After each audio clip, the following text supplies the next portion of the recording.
साथ है माली नैथानी और आप देख रहे हैं ये भारत की बात है। ये भारत की बात है में आज क्या है कुछ खास, आइए एक नजर इस पर डाल लेते हैं। ये भारत की बात है में आज हम बात करेंगे आर्यन केस में सामने आए वसूली के प्लान की। 2 अक्टूबर की देर रात आर्यन खान को ड्रग्स केस के आरोप में गिरफ्तार किया गया था और तब से लेकर अब तक आर्यन केस की कहानी हिंदी फिल्म की तरह अलग अलग किरदारों के इर्द गिर्द घूमती नजर आ रही है।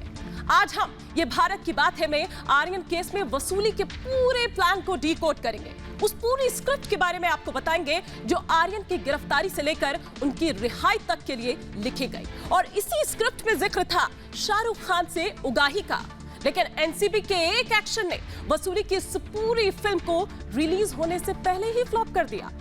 क्या था ये पूरा प्लान, कौन थे वो किरदार और कौन था इस पूरी साजिश का असली सूत्रधार, ये सब हम आज आपको बताने जा रहे हैं। इसके साथ ही बात करेंगे अफवाह की उस चिंगारी की जो निकली तो त्रिपुरा से थी, लेकिन उसकी वजह से कई 100 किलोमीटर दूर महाराष्ट्र में आग लग गई, जिसकी जद में महाराष्ट्र के 3 शहर आ गए। वो चिंगारी जिसकी शुरुआत बांग्लादेश से हुई थी, लेकिन उसने त्रिपुरा होते हुए महाराष्ट्र के 3 शहरों तक को झुलसा दिया। आपको बताएंगे कि कैसे एक छोटी सी अफवाह ने 3 शहरों को आग के हवाले कर दिया। आज ये भारत की बात है में हम आपको साजिश के उस टूल किट के बारे में बताने जा रहे हैं जिसने अफवाह की ऐसी भयंकर आग लगाई जिसकी वजह से सैकड़ों किलोमीटर दूर 3 शहरों में दंगा भड़क गया। साथ ही बात करेंगे उस अफवाह गैंग की जिसने अफवाह की इस चिंगारी को भड़काने में आग में घी का काम किया। कौन है इस अफवाह गैंग का मास्टरमाइंड और क्या है इस पूरी साजिश के पीछे की असली कहानी, असली खेल, आपको आज ये भारत की बात है में हम ये तमाम चीजें बताने जा रहे हैं। इसके साथ ही बात करेंगे उत्तर प्रदेश की।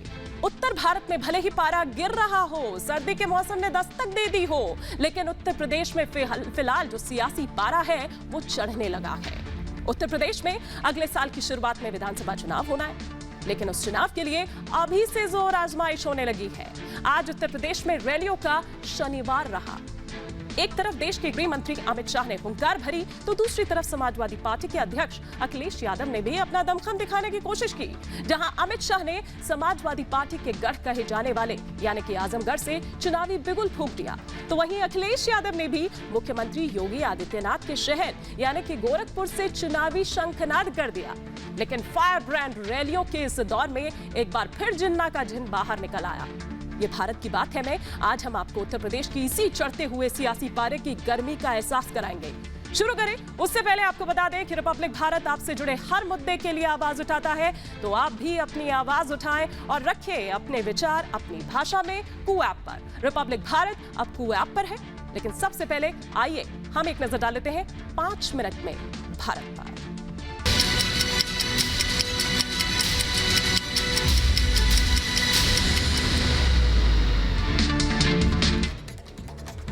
महाराष्ट्र में अमरावती के बाद मालेगांव में उपद्रवियों के खिलाफ 5 एफआईआर दर्ज, 100 में से 56 की हुई पहचान, 10 उपद्रवी गिरफ्तार।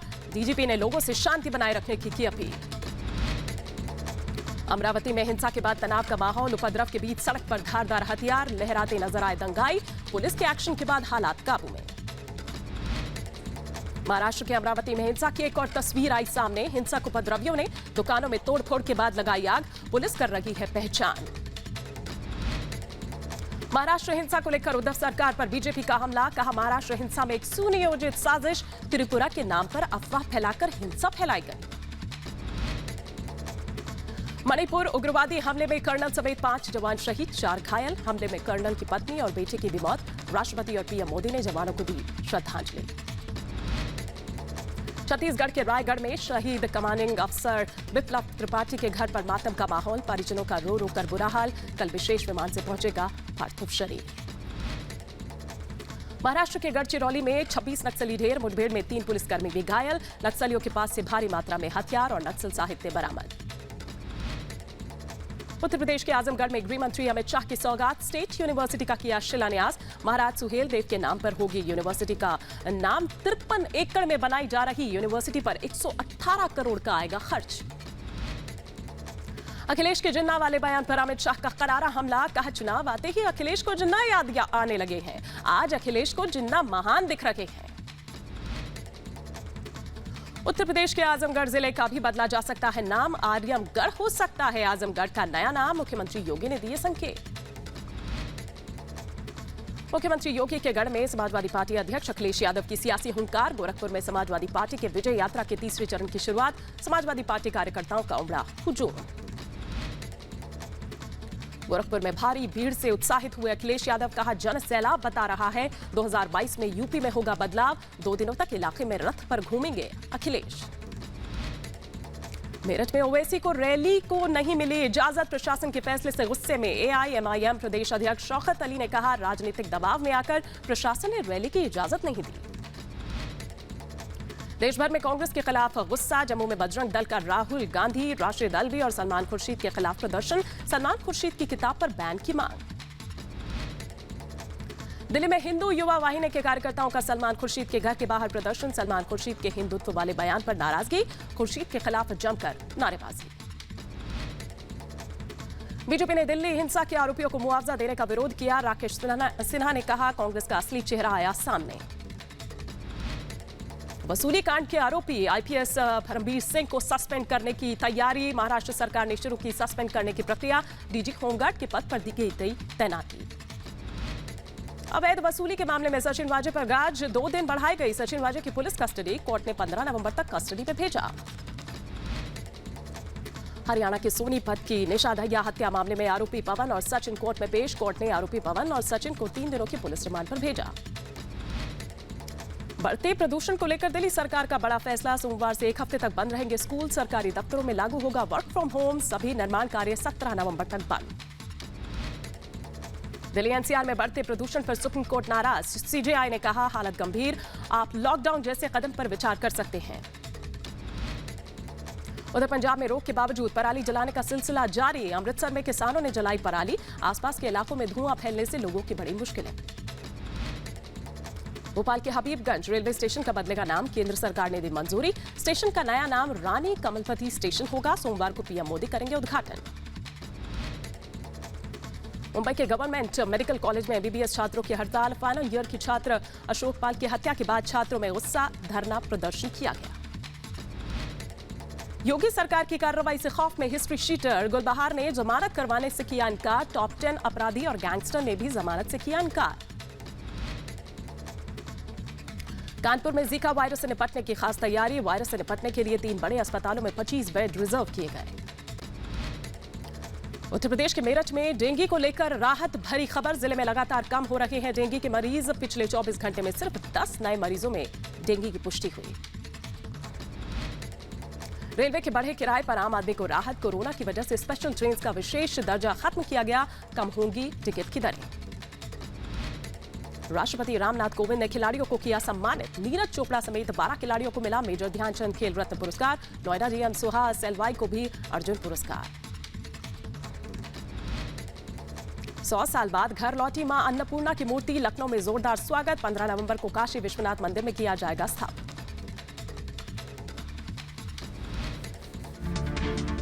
चलिए अब आगे बढ़ते हैं और बात करते हैं उत्तर प्रदेश की चुनाव की, जहां पर आज चुनावी शंखनाद करने के लिए उधर अखिलेश के गढ़ यानी कि आजमगढ़ में पहुंचे अमित शाह, तो उधर अगर बात करें अखिलेश यादव की तो वो भी 2 दिवसीय दौरे पर हैं। कहां से?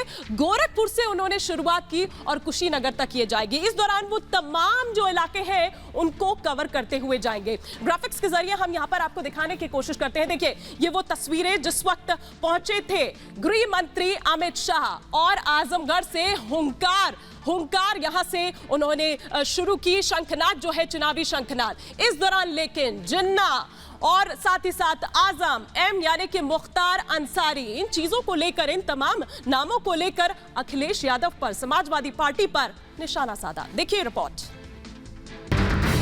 जय श्री राम, जय श्री राम। शाह के निशाने पर अखिलेश।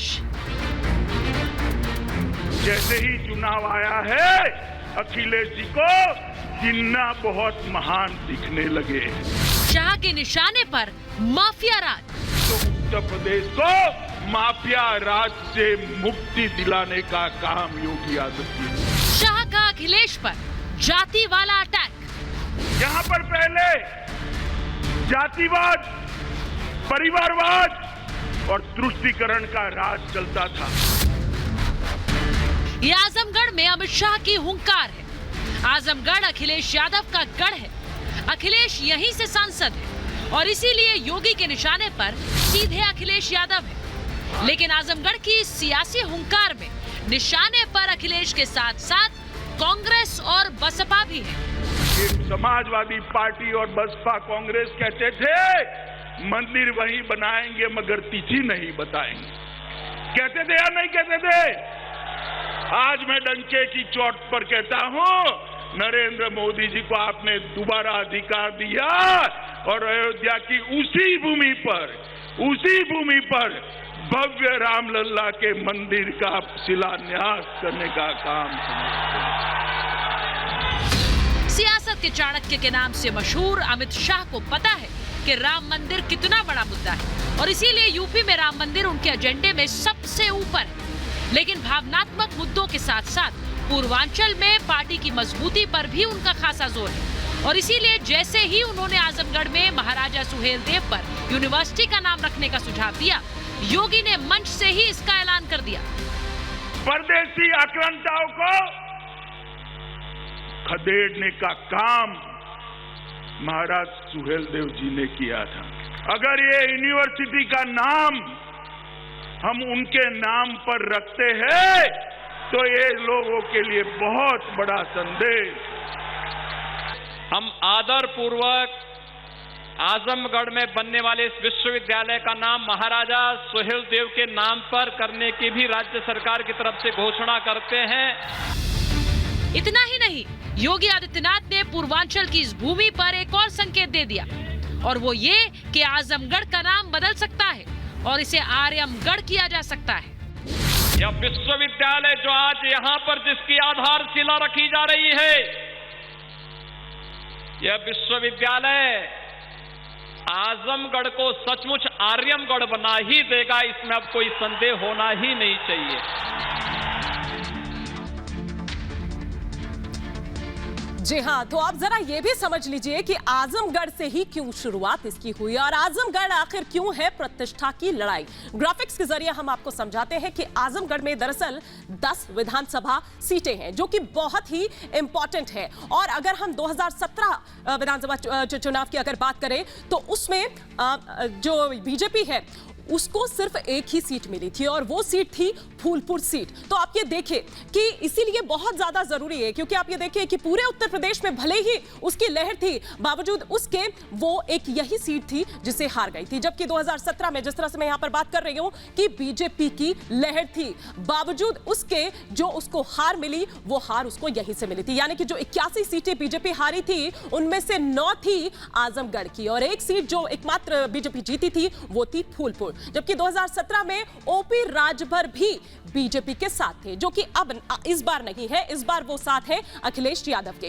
इस बार ओपी राजभर और अखिलेश में दरअसल गठबंधन है। तो अब ये देखना होगा कि ये जो गठबंधन है वो कितना फायदा पहुंचाएगा। लेकिन आइए जल्दी से यहां पर मैं आपको कुछ तस्वीरें दिखाती हूं। एक तरफ तो आपने वो देख ली जहां पर अमित शाह की हुंकार थी, अब दूसरी तरफ ये देखिए अखिलेश यादव समाजवादी पार्टी के अध्यक्ष, जो कि आज उन्होंने अपना जो तीसरा चरण है विजय रथ यात्रा का वो शुरुआत की। शुरुआत कहां से की? गोरखपुर से। जी हां, और उसके बाद कुशीनगर तक ये जाएगी। तो मतलब गोरखपुर से लेकर कुशीनगर तक जो तमाम विधानसभा क्षेत्र है उनको दरअसल कवर करेंगे समाजवादी पार्टी के अध्यक्ष अखिलेश यादव। और इसीलिए जो ये भीड़ थी, इसीलिए शायद गदगद है अखिलेश यादव, उत्साहित है और इसीलिए वो उत्तर प्रदेश में परिवर्तन की बात कर रहे हैं। लेकिन उधर बीजेपी की अगर बात करें तो उसका कॉन्फिडेंस भी देखने लायक है। सुनिए।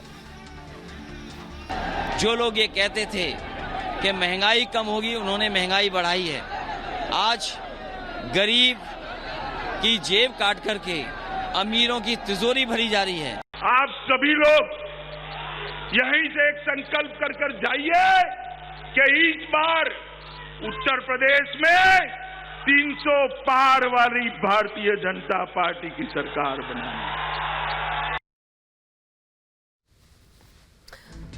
जी हाँ, तो आपने सुना, एक तरफ देखा आपने कि गदगद अखिलेश यादव भी है, तो उधर अगर बीजेपी की बात करें तो बीजेपी भी कम उत्साहित नहीं है। वो भी ये दावा कर रही है, आज शाह ने खुद यहाँ पर कह दिया है कि वो 300 सीटें जीतने वाले हैं। अब देखिए, पूर्वांचल की जहां तक हम बात करें यहाँ पर, तो पूर्वांचल में एक एक वोट बहुत ज्यादा कीमती है। एक एक वोट की दरअसल यहाँ पर लड़ाई है, और ये वो पूरे इलाके हम यहाँ पर आपको दिखा रहे हैं जिनमें दरअसल ये लड़ाई है। इस गढ़ की अगर बात करें तो यूं तो योगी का गढ़ है, लेकिन आप ये देखिए कि जिसमें एक एक वोट की जो लड़ाई है वो जो कीमती है, ये मऊ, इससे पहले हम आपको दिखा रहे थे वाराणसी और गाजीपुर की अगर बात करें तो यहाँ ये वो तमाम इलाके हैं। दरअसल आजमगढ़, जहां से आज अमित शाह ने हुंकार भरी, ये वो इलाके हैं जो एक एक अगर वोट की हम बात करें तो वो बहुत ज्यादा कीमती है। लेकिन आप अब यहाँ पर ये देखिए कि किस तरह से जो बीजेपी हो या फिर अगर हम यहाँ पर बात कर लें अखिलेश यादव की, तो किस तरह से वो दम भरते हुए नजर आ रहे हैं। गोरखपुर की जनता इंतजार कर रही थी विकास का, लेकिन गोरखपुर में नाव से चलना पड़ रहा है। जिन नाव वालों ने बीजेपी को आगे बढ़ाया, उन नाव वालों का धोखा दिया बीजेपी ने। और आज जिस गोरखपुर का विकास होना चाहिए था, केवल गोरखपुर नहीं, उत्तर प्रदेश का विकास ठप किया है सरकार ने। इसलिए विकास के लिए मैं अपील करने आया हूं कि एक बार फिर समाजवादियों का सहयोग और समर्थन करें। 2017 के पूर्व उत्तर प्रदेश देश की छठी अर्थव्यवस्था थी। कौन सी अर्थव्यवस्था थी? जोर से बोलो, कौन सी? आज देश की दूसरी सबसे बड़ी अर्थव्यवस्था हमारा उत्तर प्रदेश बना। प्रदेश का जीडीपी 10,90,000 करोड़ था, आज 21,31,000 करोड़ करने का काम।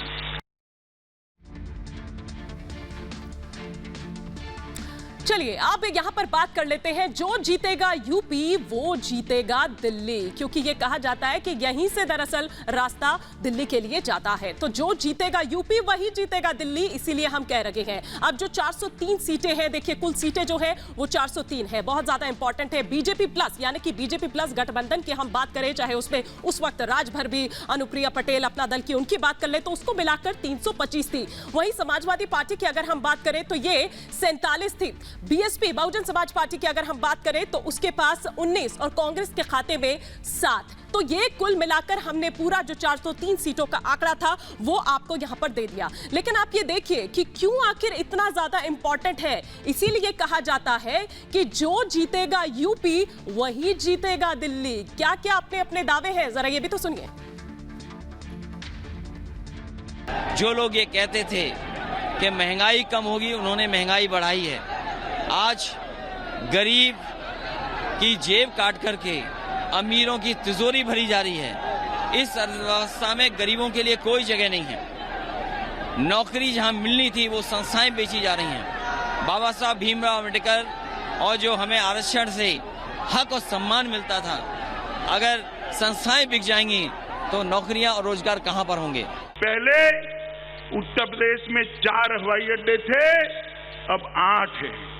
आधे अधूरे 2 एक्सप्रेसवे थे, 5 नए बन चुके हैं। ढेर सारे लाखों की संख्या में घर बने, घर में बिजली पहुंची, घर में शौचालय बने, घर के अंदर 5 लाख तक का स्वास्थ्य के बीमा का कार्ड हर गरीब को देने का काम ये भारतीय जनता पार्टी की सरकार ने किया है।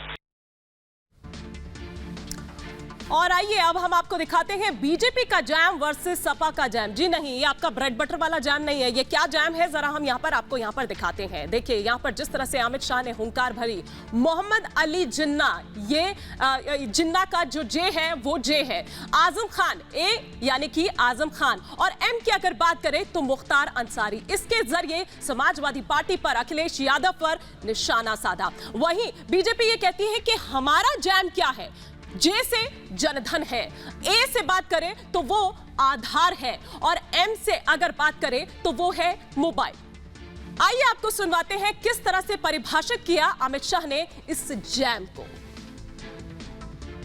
भारतीय जनता पार्टी को 24 की चिंता नहीं करनी चाहिए, 22 में जनता के सवालों का जवाब देना चाहिए। महंगाई क्यों बढ़ी है, डीजल पेट्रोल क्यों महंगा हुआ है, आय किसानों की अभी तक क्यों नहीं बढ़ी है। मोदी जी ने एक जैम लाया है जिससे भ्रष्टाचार विहीन खरीदी हो सके। उसका आधार क्या है? जे का मतलब है जन धन बैंक अकाउंट, ए का मतलब है आधार कार्ड और एम का मतलब है हर आदमी को मोबाइल। अब जब मैं कहीं बोला ऐसा गुजरात में तो एक समाजवादी पार्टी के नेता बोले हम भी जैम लाए हैं। मुझे थोड़ा आश्चर्य लगा। मैंने एक पत्रकार को पूछा कि भाई ये कौन सा जैम लाए है, जरा जांच करो तो। उसने कहा आपको मालूम नहीं है? मैंने बोला नहीं, मुझे नहीं मालूम है। उन्होंने कहा उनके जैम का मतलब है जे से जिन्ना, ए से आजम खान और एम से मुक्ता। अब भाई आप मुझे बताओ, आपको भाजपा का जैम चाहिए या समाजवादी पार्टी का चाहिए?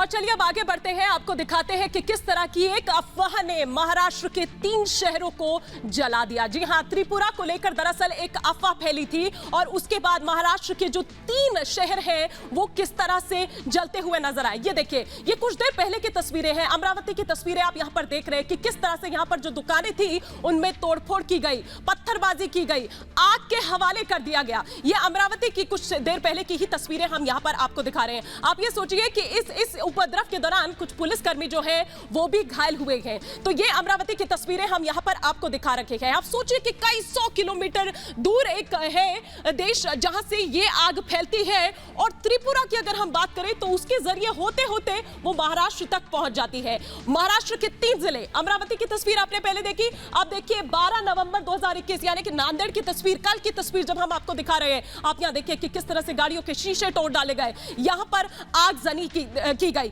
इसके अलावा अगर हम बात करें अमरावती और नांदेड़ की तस्वीर आपने दी, अब हम आपको दिखाते हैं मालेगांव की तस्वीर कि वहां पर भी किस तरह से जला दिया गया और इस दौरान कई लोगों को गिरफ्तार किया गया। कई गिरफ्तारियां इस दौरान हुई, लेकिन आरोप प्रत्यारोप का दौर की अगर बात करें तो वो भी राजनीतिक दलों में चल रहा है। कुछ और हम यहां पर आपको मैप के जरिए ग्राफिक्स दिखाते हैं।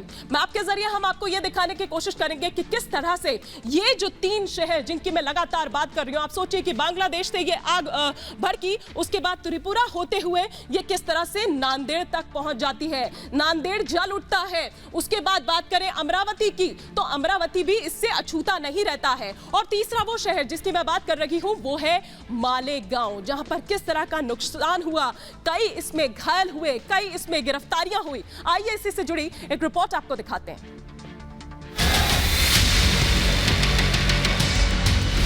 महाराष्ट्र को जलाने की कोशिश किसकी? कौन है महाराष्ट्र हिंसा का मास्टरमाइंड? हिंसा की आग में क्यों झुलसा महाराष्ट्र? पत्थर, आगजनी और बवाल की ये तस्वीरें महाराष्ट्र की हैं। सड़क पर लोगों का हुजूम, हाथों में तलवारें और डंडे, जलती गाड़ियां, अफरा तफरी की ये तस्वीरें महाराष्ट्र की हैं।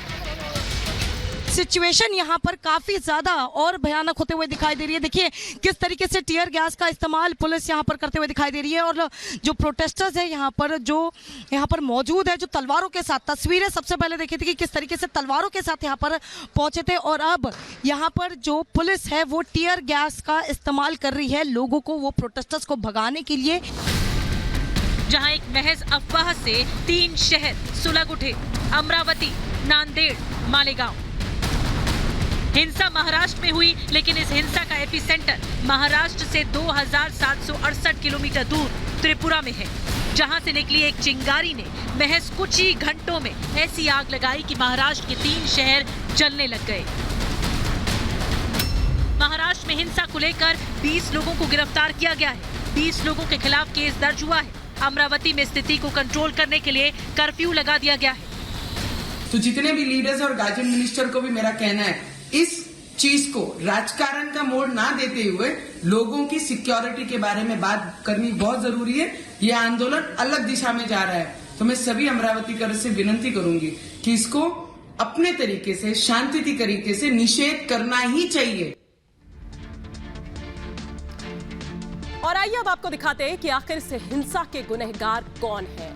आपको यह समझना होगा कि किस तरह से मस्जिद में तोड़फोड़ की एक अफवाह फैलती है। यह दावा किया जाता है कि त्रिपुरा की मस्जिद में तोड़फोड़ हुई है और साथ ही साथ कई इलाकों में इसके खिलाफ प्रदर्शन भी हुए। इतना ही नहीं, जो मुस्लिम संगठन है उन्होंने बंद का ऐलान कर दिया और इस बंद के दौरान कई इलाकों में इस दौरान हिंसा भड़की। जबकि आईजी त्रिपुरा की अगर बात करें तो उन्होंने इस तोड़फोड़ को महज एक अफवाह बताया। मस्जिद में तोड़फोड़ की खबरें फेक थी, ये आईजी ने कहा। मस्जिद में आग जैसी कोई भी घटना नहीं हुई है, ये आईजी ने कहा। लेकिन उसके बावजूद आप ये देखिए कि किस तरह से ये अफवाह फैलती चली जाती है और 3 शहर जो है वो इसकी आग में जल जाते हैं। लेकिन दरअसल हुआ ये कि त्रिपुरा के नाम पर एक किस तरह का झूठ फैलाया गया। इस झूठ का सीधा कनेक्शन बांग्लादेश से जुड़ा हुआ है। कुछ दिन पहले बांग्लादेश में अल्पसंख्यक समुदाय के खिलाफ हिंसा हुई थी, जिसमें हिंदुओं को निशाना बनाया गया और इसके बाद बांग्लादेश से सटे भारत के राज्य त्रिपुरा को लेकर देश विरोधी तत्वों ने अफवाह फैला दी। जिस टूल किट की हम बात करते हैं, मस्जिद में आगजनी और तोड़फोड़ की गई। इतना ही नहीं, दिल्ली के रोहिंग्या कैंप में आग लगने की जो बात की तस्वीरें हैं उनको साझा तक किया जाता है। मतलब ये क्या है, आप भड़काई तो रहे।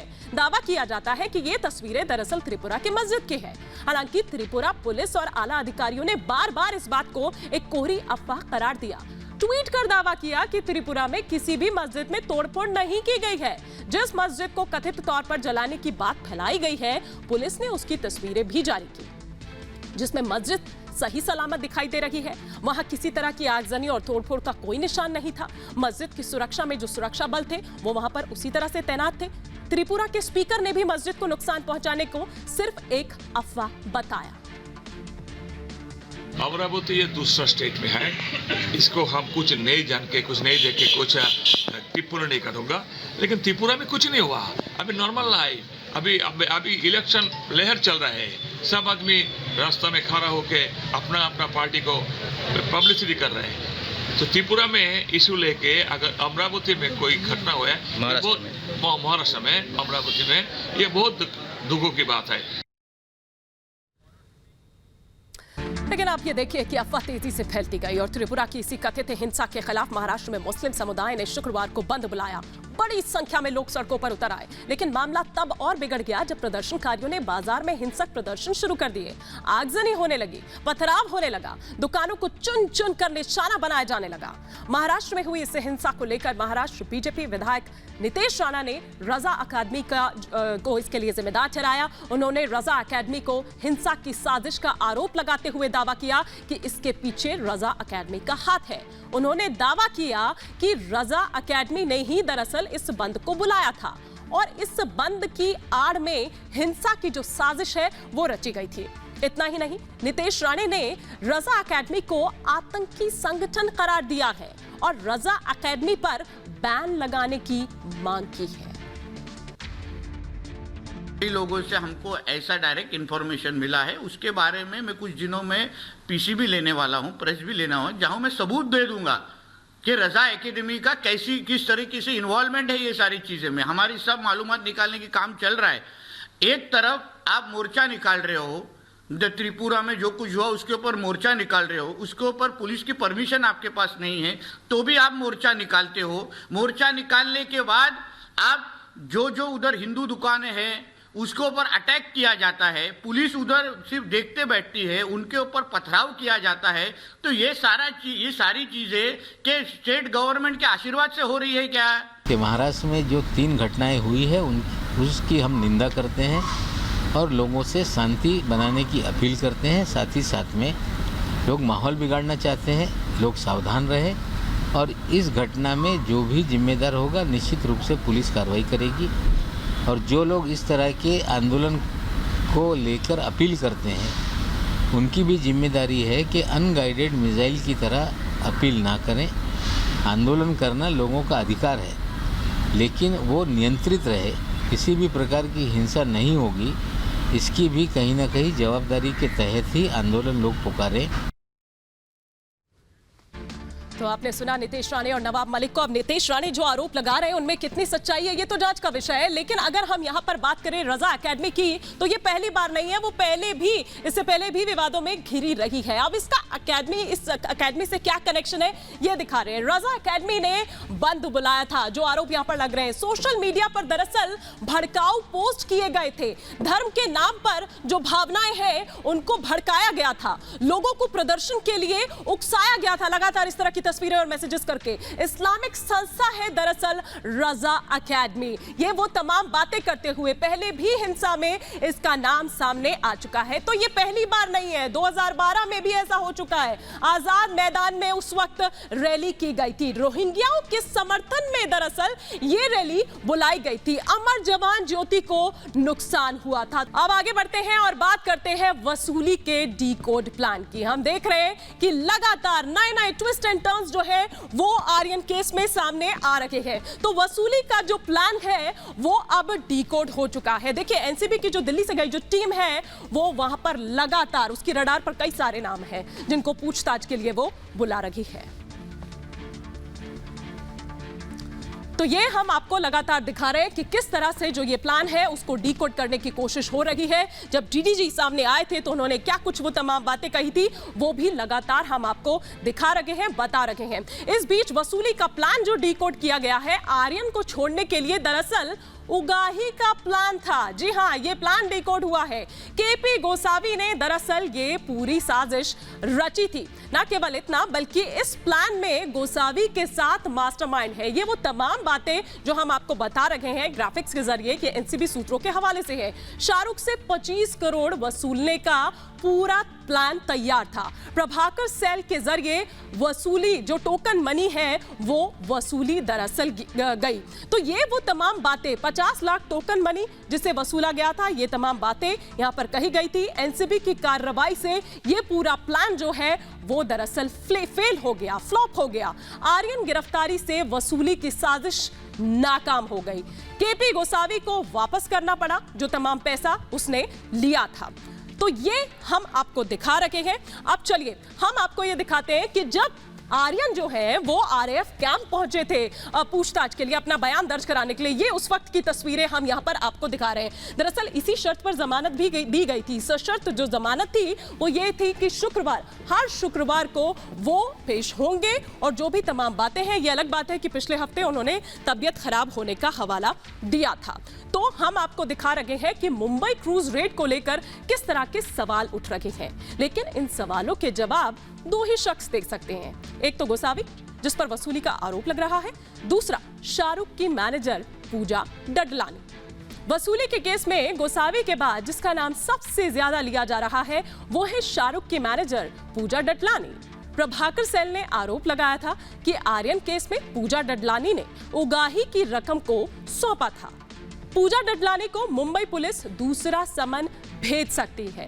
सूत्रों के मुताबिक मुंबई पुलिस ने उन्हें फोन कॉल्स भी किए थे, लेकिन पूजा ने रिसीव नहीं किया। इससे पहले पूजा डडलानी तबीयत खराब का हवाला देकर मुंबई पुलिस के सामने पेश नहीं हुई थी। वहीं आर्यन केस में गवाह केपी गोसावी की बात करें, जिस पर वसूली के आरोप लग रहे हैं, अब जरा वो भी जान लीजिए। वो इस समय पुणे पुलिस की हिरासत में है। उस पर 2018 के एक धोखाधड़ी का जो मामला है वो चल रहा है, जिसे लेकर गोसावी को कोर्ट ने न्यायिक हिरासत में भेजा था। लेकिन अब गोसावी पुणे छावनी पुलिस की हिरासत में है। इस पुलिस हिरासत में उसे 2020 के एक मामले को लेकर भेजा गया है। उधर पुणे में ही केपी गोसावी पर एक और मामला दर्ज किया गया है, जिसमें गोसावी पर नौकरी के नाम पर धोखाधड़ी का आरोप है। तो ये हम आपको दिखा रहे हैं कि किस तरह से रोज नए ट्विस्ट जो है वो यहाँ पर आ रहे हैं। तो आप ये देखिए कि जो टीम है वो लगातार, जो एसआईटी जो दिल्ली से गई है एनसीबी की, वो ड्रग्स को लेकर आरोपों की बमबारी कर रही है इस मामले में। अब लेकिन सियासत की बात करें तो वो भी जमकर हो रही है, लेकिन सवाल क्रूज ड्रग्स मामले में एनसीबी पर भी उठ रहे हैं। चलिए आपको बताते हैं कि कैसे। प्राइवेट ऑपरेशंस की अगर हम यहाँ पर बात करें तो क्रूज ड्रग्स के मामले में समीर वानखेड़े पर सवाल उठने के बाद एनसीबी की जो विजिलेंस टीम है इस मामले की जांच कर रही है और एनसीबी के सूत्रों से जो जानकारी मिल रही है उसके मुताबिक इस टीम को आर्यन केस में बाहरी लोगों की दखल काफी खटक रही है। टीम को यह ऑपरेशन प्राइवेट ऑपरेशन यानी कि बाहरी लोगों की रेड जैसा लगता है। सवाल इस बात को लेकर है कि इस केस के गवाहों को फ्री हैंड छोड़ दिया गया, जिसे लेकर एनसीबी के आला अधिकारी भी खुश नहीं थे। तो किस तरह से उगाही का प्रयास किया गया, अब जरा यह भी जानना जरूरी है। वही जानकारी ये मिली है कि इस रेड में शामिल कुछ जो स्वतंत्र गवाह हैं, उन्होंने खुद को एनसीबी अधिकारी दिखाने का प्रयास किया था और शाहरुख के स्टाफ से पैसे वसूलने का काम किया। इसमें किरण गोसावी प्रमुख था। इसके अलावा भी कुछ अन्य गवाह भी हैं जो कि एनसीबी की रडार पर है। प्रभाकर सेल ने भी कुछ ऐसे ही आरोप लगाए हैं। अब आपको हम बताते हैं कि बयान दर्ज करने में दरअसल लापरवाही क्या हुई। इस केस में एफआईआर लिखने में भी देरी हुई, जो कि सवाल खड़ा करती है। गवाहों के बयान भी गलत ढंग से लिए गए। प्रभाकर सेल समेत कई स्वतंत्र गवाहों ने यह आरोप भी लगाया कि एनसीबी के अधिकारियों ने उनसे कोरे कागज पर सिग्नेचर ले लिए थे। इस बात को वो मुद्दा बना रहे थे। तो क्या बैकफुट पर आ सकती है एनसीबी? एनसीबी सूत्रों के मुताबिक क्रूज पर गिरफ्तारी के बाद इस केस में जो अरेस्ट मेमो तैयार हुआ वो भी एनडीपीएस एक्ट के तहत तैयार नहीं हुआ। क्रूज पर छापेमारी के दौरान फिर क्या हुआ, आरोपी कब और कैसे हिरासत में लिए गए, इसको लेकर जो बयान गवाहों ने दिए उनमें भी अंतर है। कानून के एक्सपर्ट्स ये मानते हैं कि अगर ऐसी खामियां ट्रायल के दौरान अदालत में जाती हैं तो ये मुकदमे को प्रभावित कर सकती है और इसीलिए ये कहा जा रहा है बार बार। चलिए अब हम आगे बढ़ते हैं और बात करते हैं इस सियासी संग्राम की। अगर आपको ये लग रहा है कि ये सियासी संग्राम यहीं पर खत्म हो गया है तो ऐसा नहीं हुआ है। अभी तो सिर्फ इंटरवल हुआ है, अभी तो क्लाइमेक्स बाकी है। हम ऐसा क्यों कह रहे हैं, देखिए।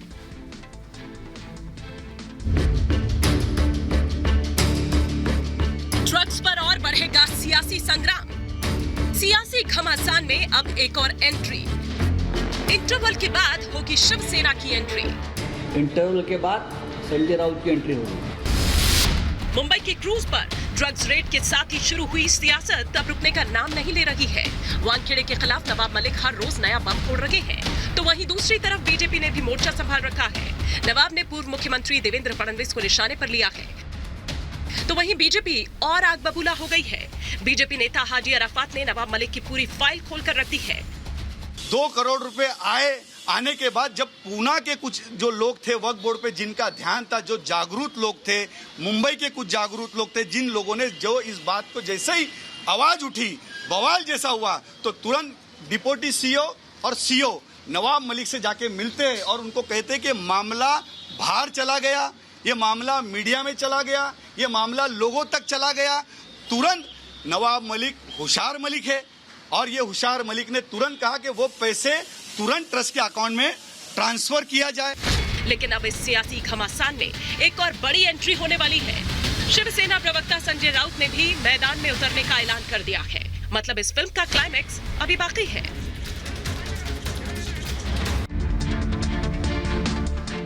ये भारत की बात है कि आज के सफर में फिलहाल इतना ही। इजाजत दीजिए, नमस्कार।